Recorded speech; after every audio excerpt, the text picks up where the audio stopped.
Boa noite, graça e paz. Vamos começar? Então, irmãos, a gente vai estudar hoje a aula 10, certo? Sobre PGM, como eu disse. Pronto, o que é o PGM? Esse livro, Pequeno Grupo Multiplicador, a gente tem esse livro, certo? Da igreja. Depois, se vocês quiserem, e eu até aconselho, podem pegar emprestado comigo para poder ler e para compreender melhor como é que é o PGM.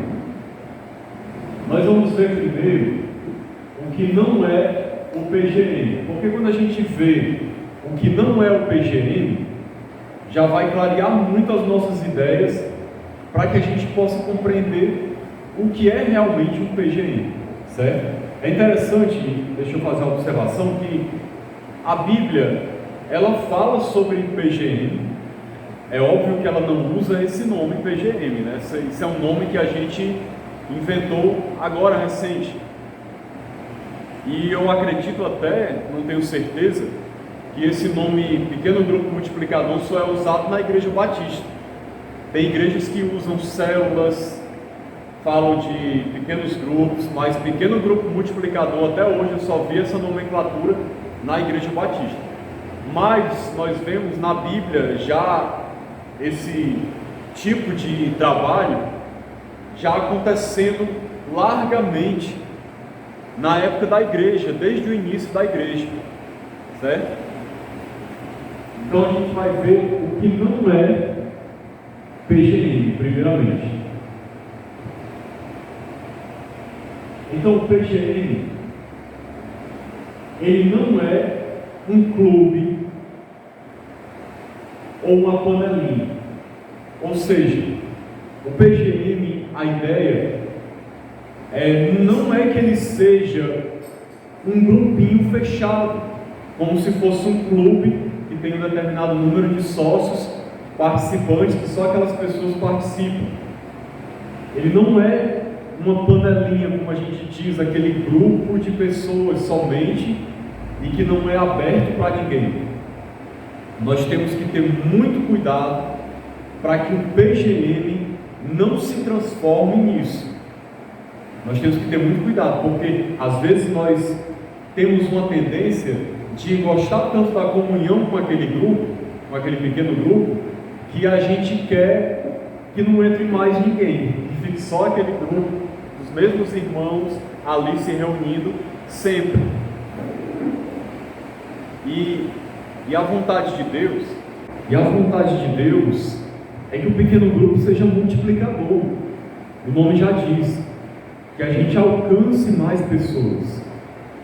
Então, se de repente você estiver no PGM e que você percebe que ele está fechado, não tem acrescentado outras pessoas, não tem feito discípulos, está só aquele mesmo grupo, alguma coisa está andando errado, porque o PGM não é para ser assim.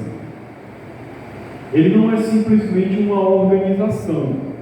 Pode até dizer que o PGM é uma organização, mas ele é muito mais do que isso. Não é simplesmente isso. Não é algo estático. Estático é algo parado, que é sempre daquele mesmo jeito, não muda. A ideia do PGM não é de ser estático, é ser dinâmico, ou seja, é algo que está sempre mudando, crescendo, e aí quando cresce, se multiplica, cria-se outro PGM que vai crescendo e alcançando outras pessoas. Um PGM saudável, ele tem que ser assim. Se isso não estiver acontecendo, a gente vai ter que parar para se examinar diante de Deus, orar e refletir o que é que a gente está fazendo errado. Por que não está se multiplicando? Por que nós não estamos fazendo discípulos, ganhando almas? Por que está estagnado? Alguma coisa vai estar errada, porque a vontade de Deus é que ele cresça e se multiplique. Não é simplesmente algo que acontece um dia por semana, embora ele aconteça um dia por semana, mas é muito mais do que isso. Não é simplesmente uma sala de aula, é isso também pode se dizer, mas é muito mais do que isso. não é simplesmente você se reunir para estudar. Ele vai muito mais além. Tem outras coisas envolvidas mais, como a gente vai ver. Não é apenas um estudo bíblico, não é simplesmente um grupo de terapia, embora possa até haver, em certo sentido, terapia num pequeno grupo. Porque muitas vezes a gente vai perceber que pessoas vão abrir o coração para desabafar, quando se sentirem à vontade, elas vão compartilhar algo da sua vida. Isso é saudável, porque elas vão querer ajuda, vão querer um conselho. Isso acontece muito no PGM, mas ele não se limita a isso. Ele não é simplesmente um grupo para fazer terapia. Ele tem um objetivo muito maior do que isso, embora possa acontecer um bando de renegados e sair. Isso aqui não é mesmo, não é um bando de renegados, pessoas que estão revoltadas com a igreja e agora só querem participar se for em PGM, nas casas, porque não querem mais saber de templo, de cultos com muitas pessoas. Não, o objetivo não é esse. O objetivo é continuar as reuniões na igreja e também fazer as reuniões nas casas, com o objetivo de ter algo mais participativo, onde possa haver algo mais dinâmico, que possa proporcionar um crescimento espiritual para os irmãos. Não é simplesmente um grupo de oração, ou um grupo de tarefa, ou um grupo ministerial. Embora essas coisas aconteçam, a gente vai ver também, não se limita só também à oração, não é só um grupo só para orar, ou um grupo como se fosse um ministério para exercer um ministério. Na verdade, o PGM ele tem muita coisa envolvida. A gente vai ver que tem muitas coisas, muitas características no PGM. O que é o PGM, então? Um pequeno grupo de pessoas. Atente bem para essa definição, que ela é muito importante. Um pequeno grupo de pessoas que se reúne regularmente para glorificar a Deus, por meio do fortalecimento de relacionamentos discipuladores e da multiplicação de discípulos. Então ele é um pequeno grupo de pessoas. O nome já diz, pequeno grupo multiplicador. O objetivo é ser um pequeno grupo de pessoas. Se começar a ter muita gente, vai ter que multiplicar para não perder a característica de um pequeno grupo. Porque senão começa a ter muita gente e começa a dificultar o desenvolvimento do trabalho. Se reúne regularmente, geralmente é estabelecido uma vez por semana.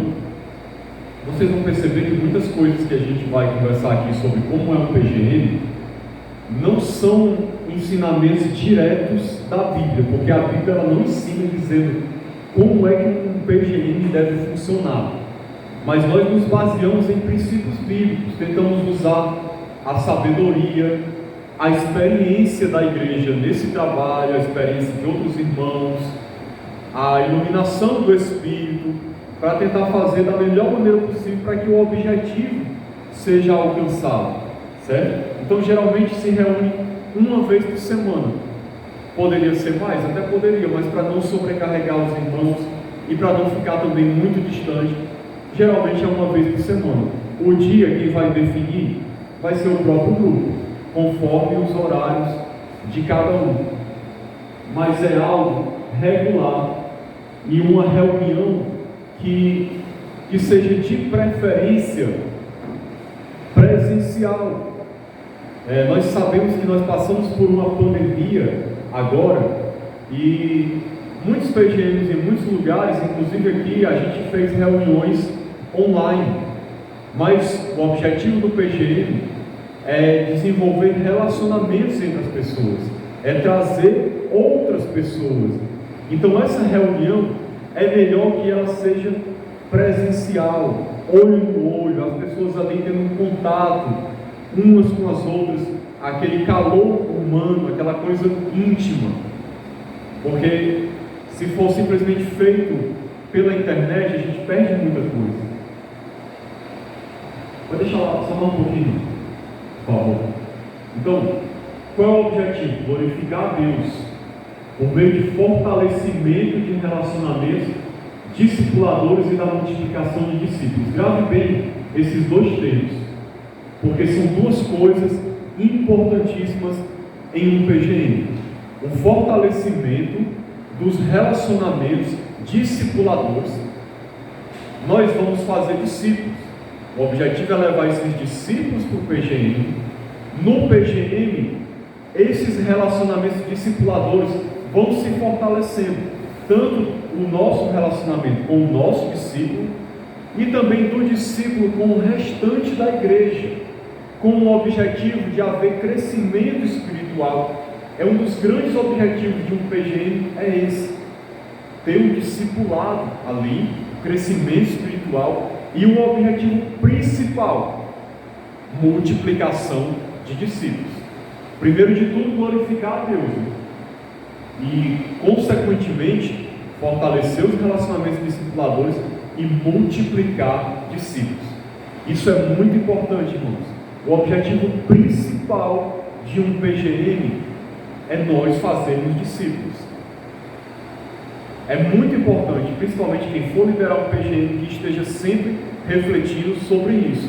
Se o seu PGM não estiver fazendo discípulos, é hora de os irmãos pararem, refletirem, orarem, conversarem, procurarem entender o que está acontecendo, que ações podem ser feitas para que a gente possa alcançar esse objetivo.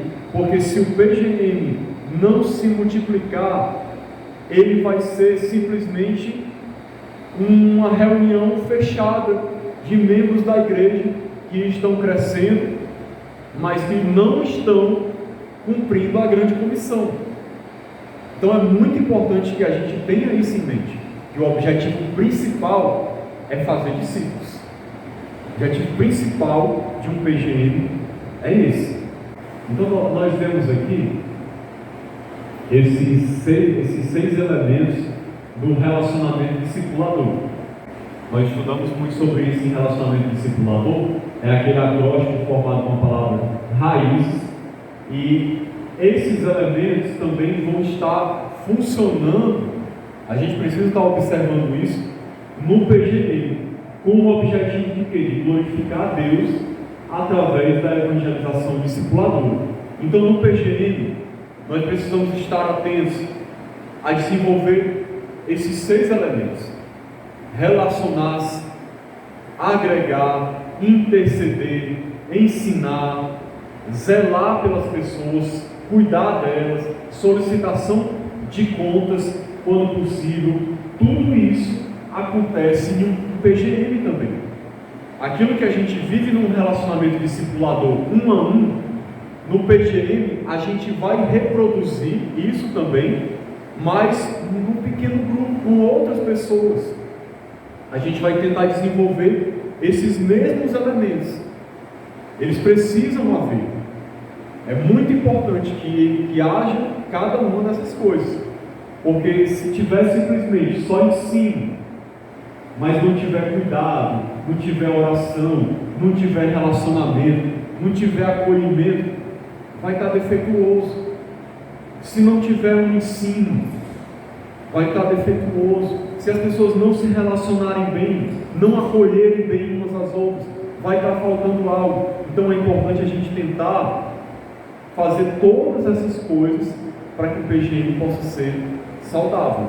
O que a gente reproduz, que a gente aprendeu aqui num relacionamento discipulador, a gente vai tentar reproduzir isso numa escala um pouco maior no pequeno grupo multiplicador também. Amém? O PGM e a evangelização. Os cristãos que no seu cotidiano anunciam e mostram Jesus são os evangelistas mais efetivos. Então essa frase tem muito a ver com o PGM, porque a evangelização e o fazer discípulos é fundamental para que o PGM possa existir. Se a gente não viver isso, o que vai acontecer? O PGM não vai crescer. se a gente não fizer discípulos, se não evangelizar. Então a gente precisa ter isso em mente. O PGM crescer, a gente vai ter que fazer discípulos. E aí essa frase é importantíssima, porque basicamente resume muito do que a gente estudou aqui.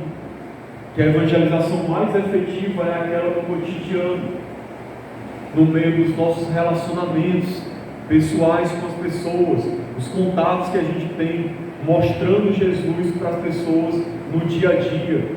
E aí, à medida que a gente vai se relacionando e compartilhando de Jesus e procurando fazer discípulos, a gente convida as pessoas para elas participarem do PGM.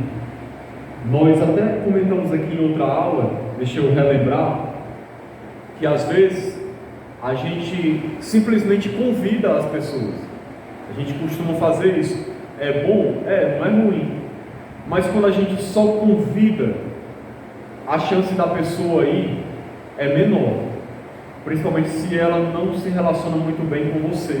Não sabe nem quem você é direito, não te conhece, não sabe da sua vida, da sua fé. Mas se você começa a se relacionar com ela, com o objetivo de fazer dela um discípulo, e você está compartilhando da sua fé, falando de Jesus, e ela está convivendo com você, acompanhando a sua vida, e aí está sendo até discipulado por você.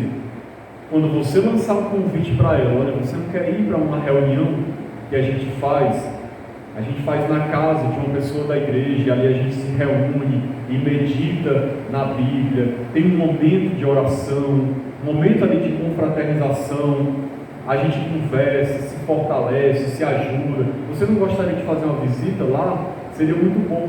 Eu tenho certeza que uma pessoa com quem você esteja se relacionando tem uma chance muito maior de ir para o PGM, do que simplesmente você chegar para alguém com quem você não tem nem contato e dizer: ei, você não quer ir para uma reunião lá em casa? Um PGM da igreja? Pode acontecer, mas é mais difícil. O PGM é a história dos batistas. Aqui nós vamos ver um pouco que os PGM não surgiram do nada, certo? Tem toda uma história por trás. Aqui, ele cita esse livro, A Teologia do Evangelismo, desse autor C.E. Altman. Esse livro foi pela Joé. A primeira edição em português, 1967, a Joé publicou esse livro. E ele vai citar uma frase desse livro. Interessante, para vocês verem como 1967, quantos anos atrás? Mais de 54 anos, para os irmãos verem o que a Igreja Batista já vinha ensinando, né? Desde essa época. Vai passar.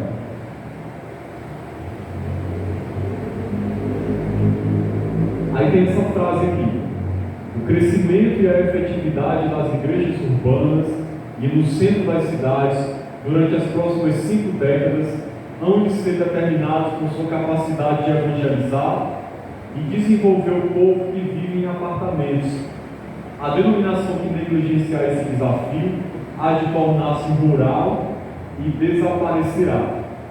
Então, já em 67, eles já estavam falando sobre uma realidade que naquela época estava começando ainda, que a gente vê crescendo cada vez mais, e é uma tendência urbana, certo? Que é as pessoas se fecharem cada vez mais nos seus apartamentos e também nas suas casas. Mas as pessoas estão vivendo cada vez mais em apartamentos. Nós vemos crescendo aqui no Maracanã, não tem muito apartamento, né? O Maracanã é muito atrasado ainda. Mas se você olhar em Fortaleza, se você passa, por exemplo, no Meireles, não tem casa praticamente. Está todo mundo fechado morando em apartamento. Se você não tiver uma estratégia, e o pequeno grupo multiplicador é uma estratégia muito boa nesse sentido, de alcançar as pessoas através de relacionamento, dificilmente você vai conseguir alcançar essas pessoas que estão confinadas nos seus apartamentos, a não ser que seja pela internet. Mas aí já é algo mais impessoal. Mas o PGM, ele começa através dos relacionamentos. Você se relacionando com seus vizinhos, com seus parentes, e aí você convida eles para uma reunião. A tendência cada vez mais nas cidades é as pessoas se fecharem. E o PGM ele é uma estratégia muito boa para a gente evangelizar nesses dias em que as pessoas estão mais fechadas para outros tipos de evangelização. Por exemplo, é muito comum, a igreja sempre evangelizou de porta em porta. Esse tipo de evangelização ainda funciona. Se você evangelizar de porta em porta, aqui no Maracanã, por exemplo, você ainda consegue encontrar pessoas que vão abrir a porta da sua casa, que vão te receber, ou vão falar na porta com você. É mais difícil de acontecer, mas ainda acontece. Mas muitas vão nem te atender. Muitas não vão nem chegar na porta para conversar com você. E a tendência é elas se fecharem cada vez mais, por causa da violência também. Mas o PGM ele tem essa capacidade, essa estratégia de quebrar essas barreiras, porque tudo começa com relacionamentos. Essas pessoas vão ter que sair das suas casas para se relacionar com alguém. Elas têm parentes, elas vão ter que trabalhar, e nós, com as pessoas que nós temos contato, é que a gente vai chamar para participar dos PGMs. Então vamos lá, continuar. Livro Multiplicando Discípulos, Wayne P. Moore, da Juerg também, primeira edição em português de 1983. Vamos ver uma frase interessante desse livro também. Os líderes eclesiásticos, por toda parte, estão começando a perceber um vasto potencial que existe na abordagem feita a pequenos grupos, especialmente no discipulado 1 a 1, para conseguir a multiplicação efetiva. Então, já na década de 80 também, a gente já vê autores batistas já falando sobre a necessidade de trabalhar pequenos grupos, de trabalhar discipulado 1 a 1. Então, não é algo que surgiu do nada, apareceu de repente como sendo uma moda. A gente até já viu aqui que já vem desde a época da igreja. E já há algumas décadas a igreja tem voltado a trabalhar isso, tem tentado resgatar esse tipo de trabalho, essa maneira de alcançar as pessoas. E esse livro também, Integração segundo o Novo Testamento, o mesmo autor, pela Juerg, primeira edição de 1976. Ele diz: cada lar de um crente é um posto missionário. Essa é a ideia de um pequeno grupo multiplicador também. Durante uns 300 anos, as primitivas igrejas usaram os lares como locais de suas reuniões de oração, de ensino e confraternização. A gente até já estudou isso aqui em outra aula, não sei se vocês lembram, que no início da história da igreja, a igreja trabalhou muito dessa maneira. Não haviam templos como tem hoje, não havia nem liberdade de culto, e inclusive por isso também a igreja trabalhou muito nos lares, em pequenos grupos. A igreja, muitas vezes no Novo Testamento a gente vê a igreja que está na casa do irmão tal, a igreja que está na casa do fulano de tal. Muitas vezes era assim, não havia denominações, não havia a igreja batista, a igreja presbiteriana, a Assembleia de Deus. A igreja era uma só, e que funcionava em pequenos grupos nas casas das pessoas. E você dificilmente vê uma reunião, por exemplo, lá em Jerusalém, reunindo toda a igreja. Era mais difícil de isso acontecer. Nós vemos lá no Pentecostes, e depois eu não lembro de ter visto uma outra reunião assim tão grande. Geralmente os cultos eram feitos nos lares. Era assim na igreja no início, né? Eu não estou querendo dizer com isso, como a gente estudou aqui, que é errado o culto no templo. Os irmãos devem ter lembrado disso, né? Apenas a estratégia de PGM, o objetivo é resgatar algo que a igreja já fazia e somar com o que já é feito, que são os cultos no templo para as multidões.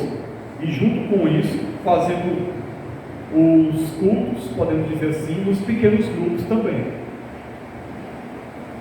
PNE, Programa Nacional de Evangelização. Alguém lembra disso aqui? Que foi promovido pela Igreja Batista? Foi há algumas décadas atrás. Vai passar. E havia esses NEBs, Núcleos de Estudos Bíblicos. Alguém já ouviu essa sigla? Nunca? Ninguém? Não é do tempo de vocês, não? A irmã Graça conhece, né? Então, o que eram os NEBs?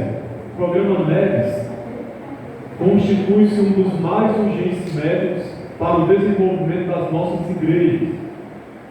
Isso aqui é o que foi falado de quando estava sendo feito. Não por ser um método novo, visto que foi amplamente usado pela igreja primitiva, como podemos perceber em passagens bíblicas como Atos 5:42, 8:3, 10:24, que são passagens que a gente já leu aqui em outras aulas, que mostram a igreja reunida nos lares. Romanos 16:15, 1 Coríntios 16:19, Colossenses 4:15, Filemão 2, são textos que falam aquilo que eu disse para vocês. A igreja que está na casa do fulano de tal, a igreja que está na casa do irmão tal. Era muitas vezes assim que se referia à igreja. Trata-se, pois, não tanto de uma inovação, não é uma inovação. Falando dos núcleos de estudos bíblicos, que a igreja batista trabalhava com esses núcleos antes, mas da recuperação de um programa muito bem sucedido no passado, e que, uma vez adaptado ao contexto da sociedade moderna, que aí continua, eu não sei o que continua, mas deve falar algo do tipo assim, que também pode produzir um resultado muito bom no sentido de fazer discípulos, deve ser algo do tipo assim. Essa citação está escrita aqui bem pequenininho, onde era, mas foi uma publicação, acho que da década de 80, em Vila Joé. Então vamos continuando. Qual é o diferencial do PGM? O diferencial com relação a esses NEBs, Núcleos de Estudos Bíblicos, que a Igreja Batista já trabalhava com isso, uns 40 anos atrás, 30 anos. Existe um diferencial principal do PGM, é muito parecido, mas tem uma coisa que é diferente. Não passa agora não. Alguém saberia dizer, antes de eu poder mostrar ali, qual é o grande diferencial de um PGM? A gente já falou isso aqui. Pergunta de milhão, hein? Para ganhar 1 milhão.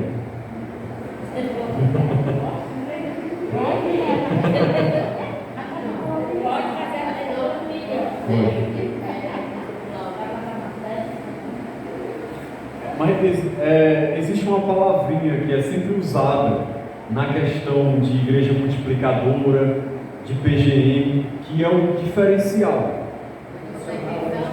Intenção, a intencionalidade. Aí a Lara ganhou 1 milhão. A intencionalidade. A intenção, você tem um objetivo, um foco. Ou porque o núcleo de estudo bíblico, que era usado na Igreja Batista, simplesmente ele era reuniões nos lares para estudo bíblico, para oração, mas não havia uma intencionalidade de multiplicação, de repente alcançar um certo número de pessoas e aí se multiplicar. Simplesmente os estudos eram feitos e o núcleo ia crescendo. Muitas vezes, pelo que eu li, esses núcleos chegavam a ter 20, 30 pessoas e se transformavam numa congregação, mas não havia aquela coisa intencional e programada no sentido de fazer os discípulos e aí depois se multiplicar para poder formar um outro grupo, alcançar outras pessoas. Basicamente, esse é o diferencial do PGM. O PGM ele já trabalha nesse sentido de multiplicação, a intencionalidade de multiplicar o grupo, de não permanecer naquele grupo crescendo infinitamente e se formando ali uma igreja, embora isso possa acontecer com o PGM, de se transformar numa congregação, mas o objetivo principal é se multiplicar. Vai passar. Então a intencionalidade na multiplicação.